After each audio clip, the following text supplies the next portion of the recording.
sujet. En fait, on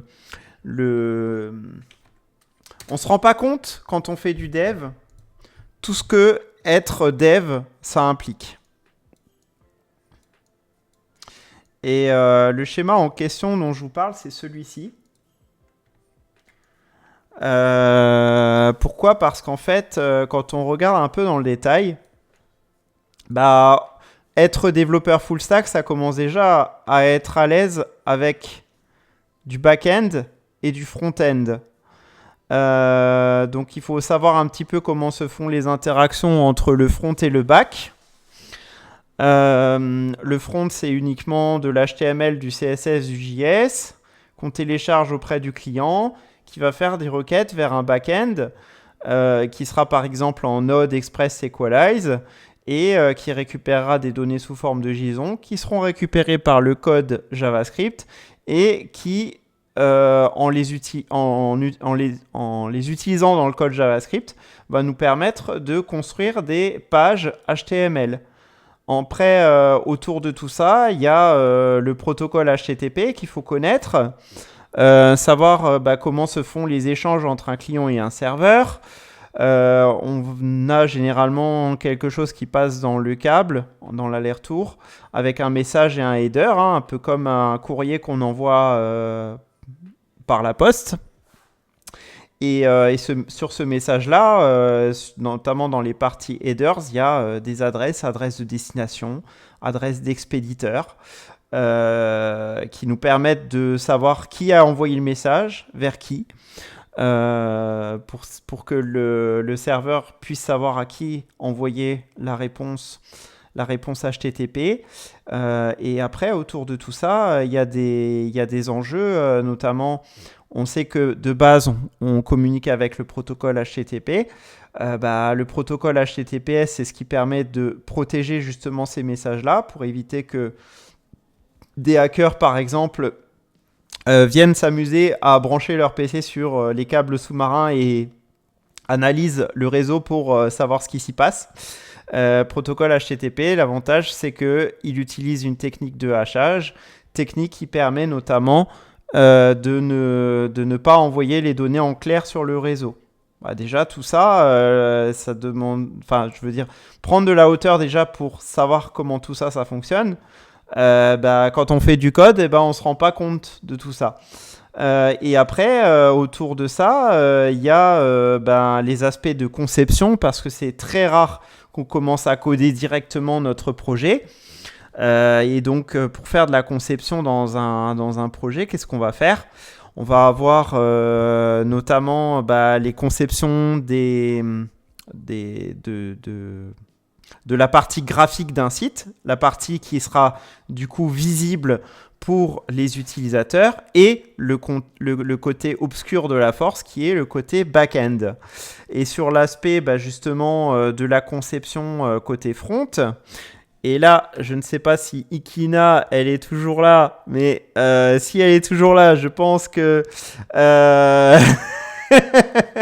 elle va très bien comprendre de quoi il en retourne. Quand vous faites de la conception, d'ailleurs, Mélina, elle a fait un live hier ou avant-hier, je crois, sur le sujet, ou même aujourd'hui, je crois, il me semble, en disant que sur l'aspect de la conception, on va s'occuper du zoning, on va s'occuper des wireframes, on va s'occuper des maquettes, on va s'occuper des prototypes. Les prototypes, c'est des trucs qu'on maîtrise pas forcément toujours, quand on connaît pas forcément des outils tels que Figma. Avec Figma, vous avez la possibilité de pouvoir vous créer un vrai prototype que vous allez pouvoir montrer à vos clients. Et ce prototype-là, vous allez en fin de compte simuler votre maquette graphique pour montrer, quand je clique là, qu'est-ce qui se passe ? Quand je clique là, qu'est-ce qui se passe ? Etc., etc. Et ça, c'est sans avoir fait la moindre ligne de code.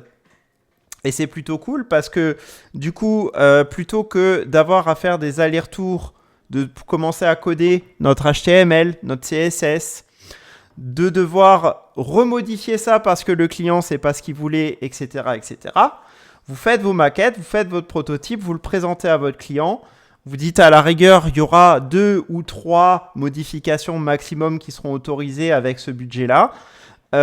Et du coup, ça vous permet de cadrer un peu mieux les choses et pour pouvoir communiquer notamment avec vos clients. Ça vous permet justement d'éviter à l'arrivée d'avoir des surprises du genre en fait, c'est pas ce que je voulais. Bah non, parce que si vous avez bien basé votre projet avec la communication qu'il faut et tout ce qui va autour, bah a priori, normalement, vous ne devriez pas avoir de problème et aussi bien du côté du client que de vous-même, ça vous évite d'avoir des surprises des deux côtés. Je pense que Ikina, a priori, tu dois reconnaître très bien tout ce que je suis en train de dire là. Conception, donc quand on fait de la conception au niveau du back-end, on va parler de MCD, MLD, MPD. Le MCD, c'est un petit schéma. On prend une feuille, un crayon et on essaye de concevoir tout simplement qu'est-ce que sera, par exemple, la future base de données du projet. Et grâce à ça, encore une fois, on a un outil, un support qui nous permet de communiquer énormément avec nos clients. Donc le MCD, une fois qu'il est calé, ça représentera du coup le modèle qu'on utilisera pour notre projet. Et ce modèle-là, s'il a bien été fait dès le début, si tout le monde est OK et si tout le monde a bien communiqué, a priori, vous avez un support qui est à peu près solide pour commencer à construire autour. Je ne dis pas qu'il n'y aura pas de modifications ultérieures, mais ce que je dis, c'est que ça constitue déjà une bonne base de travail. Et en général, je le sais, je l'ai déjà vu plusieurs fois, je l'ai déjà même subi moi-même. Quand le MCD est mal conçu au début, il peut arriver qu'à un moment donné, vous ayez fait 4 semaines, 2 mois de projet et vous vous soyez rendu compte à l'arrivée que merde, j'ai fait une erreur dans mon MCD, ça va pas, ma base de données elle est bancale et la fonctionnalité que je veux faire pour mon projet, ça peut pas fonctionner comme ça. Et quand vous êtes obligé de remodifier complètement votre MCD en plein milieu d'un projet, souvent c'est synonyme que vous devez tout recommencer à zéro. Enfin, peut-être pas tout, mais voilà, c'est pénible quoi. Parce qu'en fin de compte, vous avez perdu du temps pendant la réalisation. Alors que ce temps-là, vous auriez pu largement le gagner si vous aviez bien fait votre travail de concepteur au début du projet, tout simplement. Alors oui, effectivement, après, il ne faut pas avoir les yeux plus grands que le ventre. Faut pas avoir les yeux plus grands que le ventre. Il faut commencer simple et essayer d'itérer effectivement dessus au fur et à mesure. Bien sûr, tout à fait. Là, ce que je suis en train de vous montrer, c'est vraiment pour avoir une base de projet sur laquelle vous allez travailler. Souvent, il y en a, ils se lancent dans des MCD et ils disent « Je vais faire des relations 0n vers 0n ici. Je vais faire des relations des many-to-many, des relations many-to-many entre cette table et cette table. » Alors, quand je parle de relations many-to-many, ça veut dire quoi? Ça veut dire concrètement que si vous prenez 2 tables, par exemple, j'ai besoin de faire un blog. Si j'ai besoin de faire un blog, on sait qu'au niveau de la base de données, on va avoir besoin d'une table, par exemple, pour sauvegarder la liste des posts et une autre table pour sauvegarder la liste des catégories. Et là, vous avez plusieurs solutions. Est-ce qu'un post doit avoir une catégorie? Est-ce qu'elle doit appartenir à 0 ou plusieurs n catégories? Et c'est ce qu'on appelle en fait des cardinalités. Ces cardinalités, on va les définir au début pour savoir quelles sont les associations, les relations qu'on veut avoir entre ces différentes entités. Et des fois, sur les projets, il y en a, ils partent du principe qu'ils veulent tout faire. Donc, ils vont mettre des relations 0n vers 0n entre toutes les tables. ce qui va énormément complexifier les choses, ce qui va énormément complexifier les requêtes. Et au final, eh ben, on va passer plus de temps à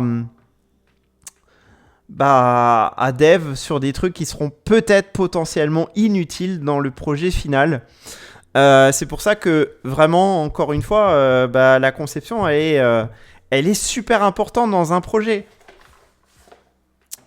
Et après, une fois que vous avez fait cette partie conception au niveau du front et conception au niveau du MCD, vous avez les maquettes qui vous permettent de faire l'intégration au niveau du HTML, CSS, JavaScript.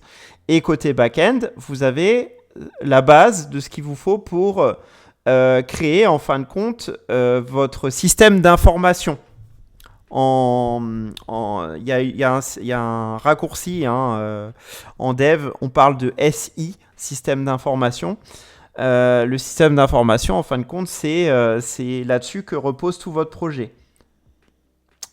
Et donc, à partir de là, vous allez pouvoir commencer à planifier votre projet. Le planifier, c'est-à-dire déjà commencer à découper votre gros problème que vous deviez faire, c'est-à-dire la problématique du client, vous la transformez en plein de petits problèmes.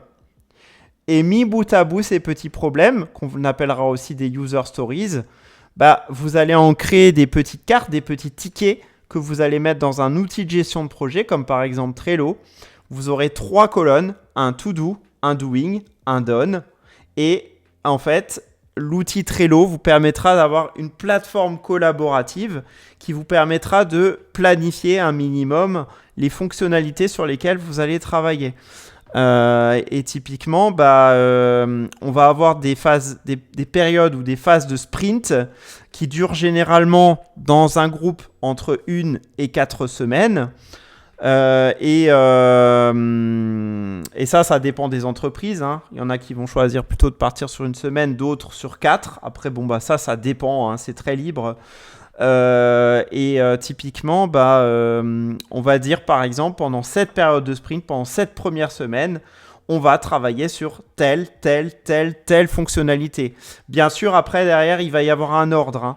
C'est-à-dire quand vous commencez typiquement à construire une maison, vous n'allez pas commencer par faire le toit. Vous allez commencer par les fondations. Donc, du coup, au niveau de ces tout petits problèmes, on va essayer de les organiser dans un ordre qui nous permet d'aller sur les trucs de base, ensuite itérer dessus pour faire en sorte que le projet soit construit dans un ordre qui soit à peu près cohérent. Dis-leur la vérité, ils vont jamais utiliser Trello, souvent c'est du bon Jira, on est d'accord. Ouais, après ça dépend des entreprises. Alors, moi, je t'avoue que dans l'entreprise où j'étais lead dev, moi, il y avait un outil que j'aimais beaucoup. C'était GitLab. GitLab qui est une alternative en fait à GitHub. L'avantage de GitLab, c'est que c'est un GitHub que vous pouvez installer sur votre propre serveur. Parce qu'il y a des entreprises aussi qui se méfient de GitHub par rapport à ça. Notamment au niveau de la divulgation du code source et compagnie. Alors, ce qu'on préfère faire, ce que des entreprises préfèrent faire, elles installent GitLab. Comme ça, les codes sources restent maîtrisés. On garde la propriété, on va dire, du code source au niveau de l'entreprise. Et moi, ce que je faisais à l'époque là, c'est que sur GitLab, il y a un outil de gestion de projet qui est intégré à GitLab et qui permet aussi de faire ça. Voilà. Après, encore une fois, suivant les entreprises, chacun peut utiliser l'outil qu'il veut, quoi. Ces mêmes entreprises qui utilisent la suite Microsoft Office et OneDrive pour partager tous leurs documents confidentiels. Alors là, pour le coup, moi, non, c'était pas le cas. Tout ça pour utiliser Copilot. Ah tu vois. Ça, après, tu vois, il y a des choses qui ont dû certainement évoluer dans ce sens-là, je ne sais pas. J'ai travaillé 1 an dans une entreprise qui dev des logiciels pour la police et on avait uniquement GitLab. Ah bah voilà, tu vois, typiquement, voilà. Parfait. Et après, donc, une fois qu'on a mis en place tout ça, bah, on réalise ce qu'on appelle un cahier des charges. Cahier des charges qui peut être accompagné d'un devis. Il faut savoir aussi que le cahier des charges en tant que freelance peut être considéré comme un contrat qui peut être signé entre deux parties et qui peut faire aussi office de devis. Après, ça dépend aussi du choix de chacun parce qu'on est libre de s'organiser comme on veut. Le RGPD et tout, il y avait beaucoup de procédures à respecter. Bah oui, j'imagine. Et pour parler de la RGPD, j'ai découvert une émission qui était incroyable cet après-midi, que je vous invite vraiment à aller voir. S'il y en a qui sont curieux de savoir justement comment leurs données sont communiquées et compagnie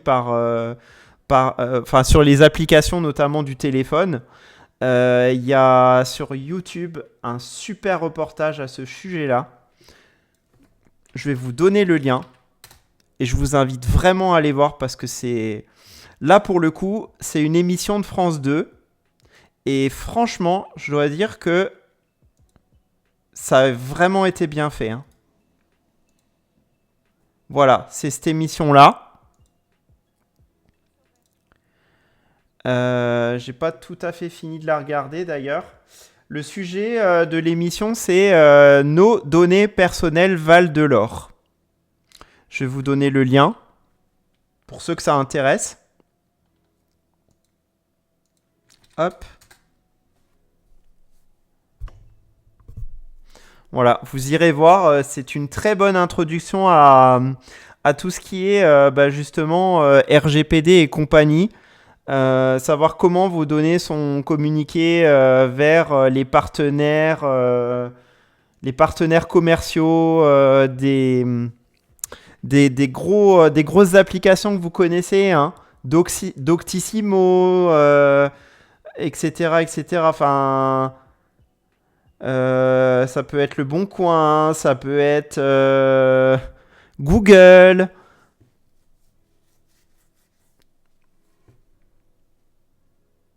C'est impressionnant, moi j'ai même appris des trucs et je ne le savais pas. Est-ce que vous savez que même vos données, quand vous, imaginons que demain vous éteignez carrément votre téléphone et votre ordinateur, ok? Et ben vous savez que vous êtes quand même pisté. C'est ouf, je ne savais pas que c'était à ce point-là.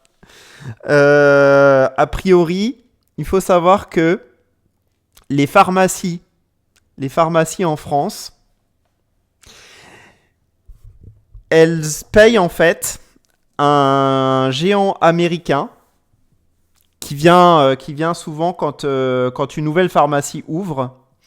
Et en fait, en échange de vos données personnelles, c'est-à-dire en gros votre âge, votre nom, votre prénom, vos informations qui sont présentes sur la carte vitale et tous les médicaments que vous achetez, et ben toutes ces données-là, il faut savoir qu'elles sont revendues à un géant américain.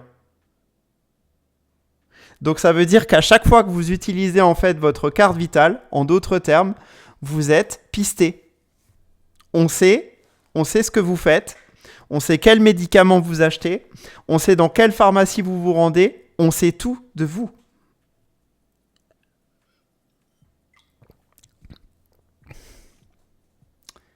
Exactement, les données sont revendues. Tout à fait. Et ben, je te laisserai regarder la vidéo. Tu regarderas. C'est... Ouais, bah justement, ils en parlent dans cette vidéo. Et ils disent, en fait, il n'y a pas d'affiche au niveau des pharmacies. Il y a rien du tout. T'as 90%, même plus, des pharmaciens qui travaillent avec eux. Et personne ne le sait. Je vais regarder, je suis choc-barre. Et ben voilà, t'iras voir. Moi aussi, j'étais sur le cul cet après-midi quand j'ai vu ça. J'ai fait waouh, c'est quand même à ce point-là, quoi. Et ouais, bah pareil, hein, quand tu es sur Doctissimo, en fait, dans les applications mobiles, techniquement parlant, t'as des requêtes de type fetch qui sont faites sur tes applications mobiles. Et en fait, tu as des données toutes les 5 secondes, toutes les 10 minutes. Tu as des requêtes qui sont faites vers des serveurs, qui sont en fait les partenaires commerciaux de ces applications mobiles. Et tu vois le nombre de données qui sont collectées en permanence sur ton téléphone, c'est à pleurer, quoi. Tu te dis, mais c'est incroyable. C'est incroyable. C'est à se demander si... Et je pense que je rejoins certains youtubeurs là qui en parlaient. Je me demande si un jour, on ne pourrait pas rentrer dans une sorte de guerre de la data, quoi. Enfin, je sais pas si vous voyez ce que je veux dire, mais je pense que c'est une possibilité.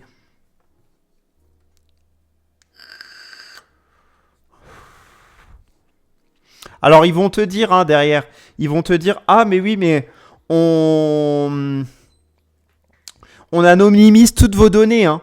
On anonymise toutes vos données. Oui, bien sûr. Sauf que, alors, effectivement, ils le font. Ils le font pour respecter le RGPD en grande partie. Mais ce qu'il faut savoir, c'est que même en ayant tes données qui sont anonymisées dans les data centers, et bah eux, ils ont moyen de reconstituer ton profil en croisant les données.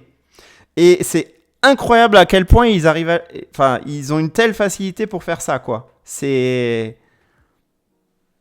Oui, oui, tout à fait. Tout à fait, tout à fait. C'est anonymisé, mais en réalité, c'est en partie faux. Parce que c'est facile de reconstituer un profil. C'est très, très facile.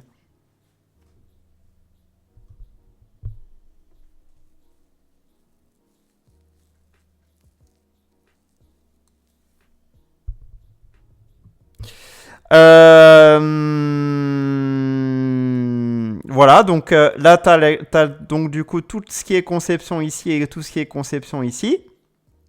Alors bien sûr, hein, dans le zoning, dans les wireframes, les maquettes graphiques, les prototypes, on prend aussi en considération le responsive, l'accessibilité, la charte graphique, l'UX, l'UI, hein, et le SEO, les règles du SEO si on veut bien évidemment avoir un site qui soit à peu près correctement référencé. Et après, donc, là seulement, à partir du moment où on a vraiment conçu le projet, on rentre dans la phase de réalisation. Cette phase de réalisation, bah, elle passe par côté back-end du MVC, modèle vue contrôleur. On applique en général, quand on veut bien faire les choses, le principe de SOC, c'est-à-dire Separation of Concerns. On va utiliser donc de la programmation orientée objet, la PO, pour faire des classes, des objets et potentiellement de la programmation impérative ou fonctionnelle, hein, suivant comment vous voulez faire les choses. Ensuite, bah, le back-end, lui, sa charge à lui, c'est de protéger votre base de données. Donc, on va rajouter de la sécurité. On va valider les données provenant du front. Par exemple, dans un ORM du type Sequalize, on va avoir des schémas qui vont nous permettre de rajouter ces fameuses règles. On va dire par exemple, le champ name de la table project doit contenir minimum 3 caractères. Voilà, etc. etc. Merci beaucoup pour ton follow, Best Dev Coder. Bienvenue à toi sur la chaîne. J'espère que tu vas bien. Après, je suis belge, je suis touché, mais quand même, c'est grave pour les Français. Ouais, bah oui, bah c'est ça. Hein. Révolution, brûler les data centers. Le truc de dingue. Sauf que ces données permettent de t'identifier, voilà. Donc, c'est un peu ça. Mais le plateau, c'est le monde entier. Ouais, ouais, ouais. Ça va et toi? Bah écoute, ça va parfaitement bien.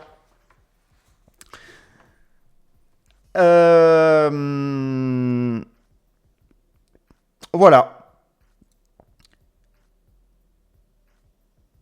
Il faut juste savoir bien organiser sa data. Voilà, exactement. Il faut savoir bien organiser sa data et tout ça, ça se base toujours, comme d'habitude, sur le principe de la conception, c'est-à-dire du MVC. Si vous avez bien conçu votre MCD au départ, ici, ou votre ERD pour ceux qui font de l'UML, et ben dans ces cas-là, tout ce que vous allez concevoir, tout ce que vous allez réaliser va être logique par rapport à ce que vous avez voulu prévoir dans votre projet au début. Et après, donc, sécurité, une fois qu'on a la sécurité, le MVC, les classes, les objets et tout ça, on va pouvoir ajouter un petit peu de protection parce que le but d'un backend, c'est de protéger vos datas. Donc, on va rajouter par exemple des tokens JWT pour faire de l'authentification et de l'identification. Authentification qui va nous permettre aussi de restreindre l'accès à certaines données de la base, d'accord, pour éviter d'avoir accès à toutes les données de tout le monde.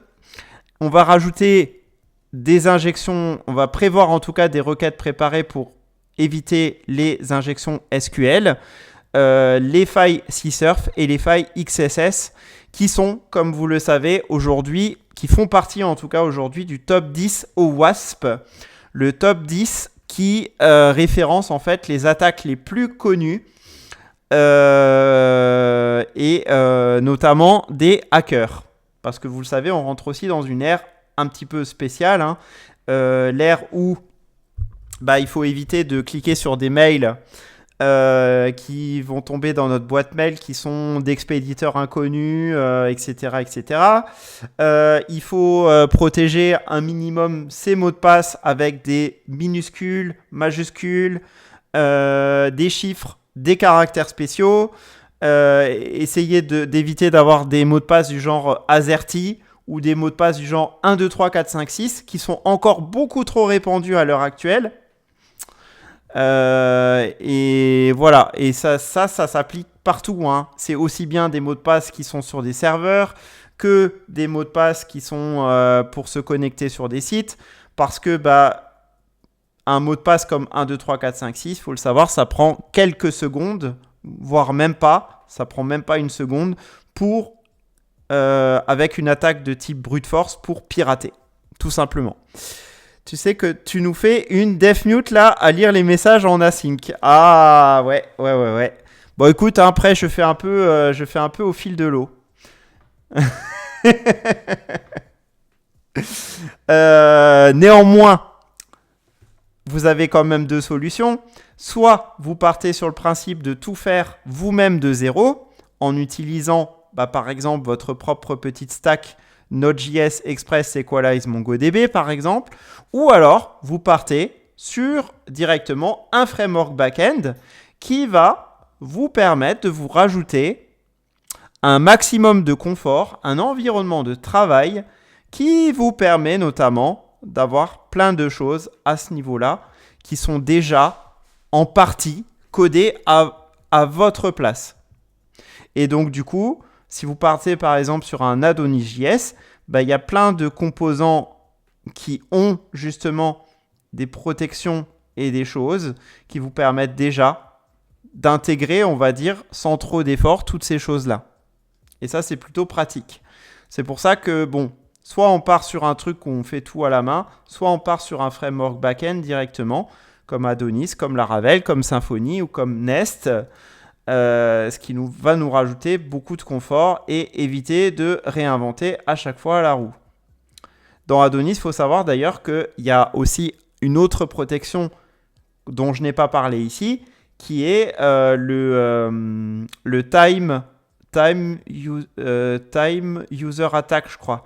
C'est-à-dire en gros, vous avez une protection qui permet à un hacker de ne pas savoir lorsqu'il va aller sur un formulaire de login, parce qu'il y a deux cas de figure quand vous êtes sur un formulaire de login, soit l'email existe dans la base de données, soit il n'existe pas. Et s'il n'existe pas, vous pouvez avoir un delta, en fait, un delta en nombre de secondes qui permet en fait au hacker, s'il arrive à voir justement ce petit délai que vous avez dans le formulaire de login, ça lui permet de savoir si le mail existe ou pas. Et donc du coup de prévoir son attaque par rapport à ce délai-là. Il existe des mécanismes, par exemple dans Adonis, qui vous permettent directement d'enlever ce délai. Et justement, c'est ça le time user attack. Ça évite à un hacker de pouvoir déduire ce genre d'informations. Voilà, sur vos formulaires. Et on a également, donc niveau front, on peut soit partir sur du JS, HTML, JS de base, ou soit après partir sur des frameworks. Et les frameworks, vous allez les choisir en fonction de ce que vous voulez. Par exemple, Vue.js, React, Svelte, Solid, AngularJS, ça c'est les plus connus. Et pareil, suivant vos problématiques, et ben, si vous avez besoin, par exemple, de faire un projet en React, mais que vous avez quand même ce besoin d'avoir le référencement au niveau des moteurs de recherche, il va falloir, dans ces cas-là, directement basculer sur un framework front-end plus adapté pour ça. Typiquement, par exemple, Next.js. C'est ce qui vous permet d'avoir React plus la couche de SSR. Donc, un projet React de base sera plus difficilement, on va dire, indexable par les moteurs de recherche. Par contre, un projet Next.js, et notamment avec le mélange entre les composants front et les composants back, vous permettent de faire référencer un minimum quand même vos pages HTML au niveau d'un moteur de recherche. Dans Vue.js, on a Nuxt pour faire ça, et dans Svelte, on a SvelteKit. Voilà.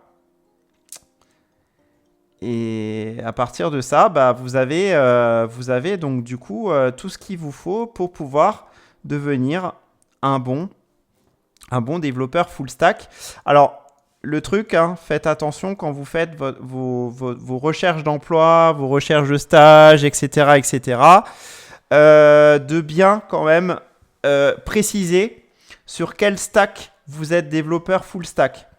Est-ce que ça va être, par exemple, est-ce que vous êtes spécialisé, par exemple, développeur full stack Adonis Nuxt? Vous pensez peut-être à quelqu'un quand je dis ça? Quand je parle d'Adonis et de Nuxt, ça vous fait pas penser à quelqu'un qu'on connaît tous?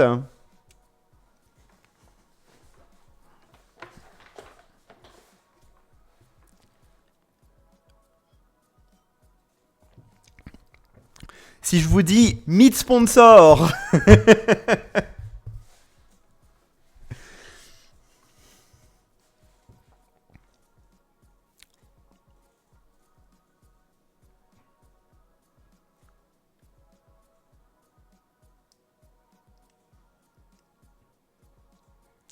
Exactement, Best Dev Coder, tout à fait, tout à fait, tout à fait.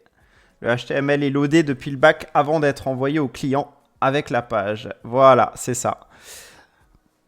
Alors c'est vrai qu'après sur les frameworks back-end, par exemple, on prend un Symfony ou on prend un Adonis, on a aussi des moteurs de template du style Twig par exemple ou Edge.js pour Adonis qui nous permettent d'avoir des projets qui sont en full SSR. Le seul inconvénient qu'on a avec cette approche-là, c'est que le HTML est rechargé complètement par le client.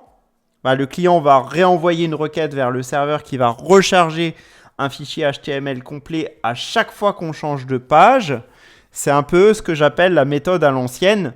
C'est comme ça qu'on faisait du dev, nous, il y a déjà 15 ans. Pourquoi cette méthode-là, elle est entre guillemets un peu old school? C'est tout simplement parce que les gens sont tellement habitués à avoir des interfaces utilisateurs qui soient réactives que du coup, on préfère s'orienter sur des frameworks front-end, comme par exemple React, qui permet d'éviter d'avoir à recharger systématiquement une page HTML complète et d'avoir uniquement les petits bouts de HTML qui changent dynamiquement dans la page, dans le DOM, selon les actions de l'utilisateur, ce qui rend les choses beaucoup plus réactives et beaucoup plus agréables, on va dire, à l'utilisation. Sinon, après, on peut tout à fait faire aussi un projet full back avec du coup un moteur de template, mais problème, c'est qu'il va falloir rajouter de l'interactivité avec du JavaScript pour pouvoir améliorer un tout petit peu quand même l'expérience utilisateur à ce niveau-là. Après, suivant les approches, voilà, il y a plusieurs manières de voir les choses et plusieurs manières de les faire. C'est tout à chacun après de choisir sa stack. Moi, j'avoue que quand même, sur les CV, je préfère largement que les gens précisent dans quel stack ils bossent. Genre par exemple, si je veux faire du Symfony React, je vais préciser sur mon CV, je suis un développeur full stack Symfony React. Point. Voilà. Pourquoi ? Parce que souvent, quand vous indiquez vraiment la stack de façon plus précise, ça permet d'une part de mieux orienter vos recherches par rapport à ce que vous voulez faire. Parce qu'on ne va pas se mentir, faire du développement... faire du développement sur toutes les technos possibles et imaginables, ce n'est pas possible. Ça n'est pas possible. Par contre, être spécialiste d'un framework back et être spécialiste d'un framework front, là, ça fait du sens. Parce que vous allez vous spécialiser vraiment sur une stack particulière. Et vous n'allez pas envoyer le message à vos recruteurs que vous êtes un peu moyen partout. Vous allez leur dire, moi je suis spécialiste de ces deux technos-là. Et c'est ça qui change beaucoup les choses. Même si actuellement, le marché de l'emploi, on le sait, il est un peu saturé, hein, c'est clair, hein, mais voilà. Il faut se démarquer aujourd'hui, hein, c'est super important, à plein de niveaux. Et si jamais tu as aimé cette vidéo, n'hésite pas à liker la chaîne, à t'abonner et à poster un petit commentaire. Et n'hésite pas à aller voir les contenus que je te propose ici en supplément si jamais tu souhaites voir plus de contenu de la chaîne. Merci à toi et à bientôt.